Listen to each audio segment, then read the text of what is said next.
कर्जमाफीची मोठी घोषणा झाली, शासनाचा आदेशही निघाला, पण प्रत्यक्षात शेतकऱ्यांच्या खात्यात पैसे आले का? उत्तर आहे नाही। खरीप हंगाम सुरू झालाय, खते आणि बियाणं खरेदीसाठी पैशांची अत्यंत गरज आहे, पण 7/12 वर जुन्या कर्जाचा बोजा तसाच असल्यामुळे बँका नवीन कर्ज द्यायला तयार नाहीयेत। मग या घोषणेचा फायदा काय? शेतकऱ्यांनी काय पुन्हा सावकाराच्या दारात जायचं का? कर्जमाफी झाली, पण तिची अंमलबजावणी कधी होणार आहे? आजच्या या व्हिडिओमध्ये आपण याच कर्जमाफीचं सत्य आणि तुमच्या खात्यात पैसे कधी येणार आहेत याची सविस्तर माहिती पाहणार आहोत। नमस्कार, मी प्रियंका लाठी, आपण पाहताय न्यूज 18 मराठी।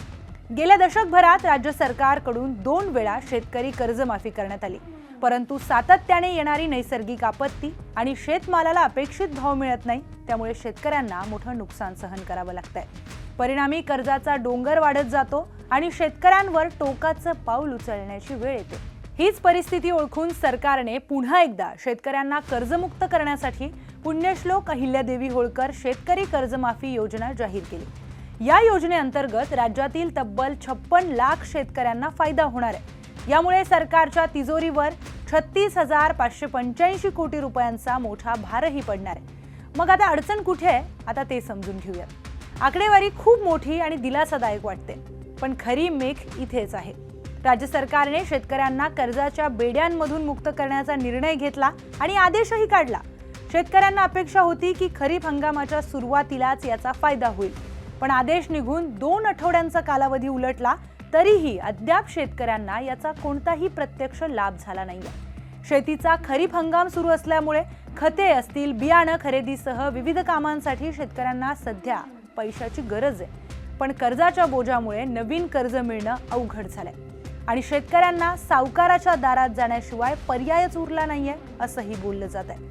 आता सर्वात महत्त्वाचा प्रश्न, ही कर्जमाफी कागदावरून प्रत्यक्षात कधी उतरणार? तर याचं उत्तर आहे जुलै किंवा त्यानंतर। इतका उशीर का लागणार आहे? तर सरकारकडून येत्या पावसाळी अधिवेशनामध्ये या निधीची तरतूद करण्यात येणार आहे। त्यानंतर शेतकऱ्यांचं आधार ऑथेंटिफिकेशन केलं जाईल आणि या सर्व आवश्यक प्रक्रिया पूर्ण करण्यासाठी किमान 3 आठवड्यांच्या वर किंवा महिन्याभराचा कालावधी लागण्याची शक्यता आहे। या संपूर्ण प्रक्रियेवर सहकार राज्यमंत्री पंकज भोयर यांनी स्पष्टीकरण दिलंय। ते म्हणतात, लाभार्थी शेतकऱ्यांसंदर्भातील सर्व माहिती आली आहे, पुरवणी मागणीमध्ये आवश्यक निधीची तरतूदही करण्यात येणार आहे, पण त्यानंतर तो निधी वितरित करण्यात येईल।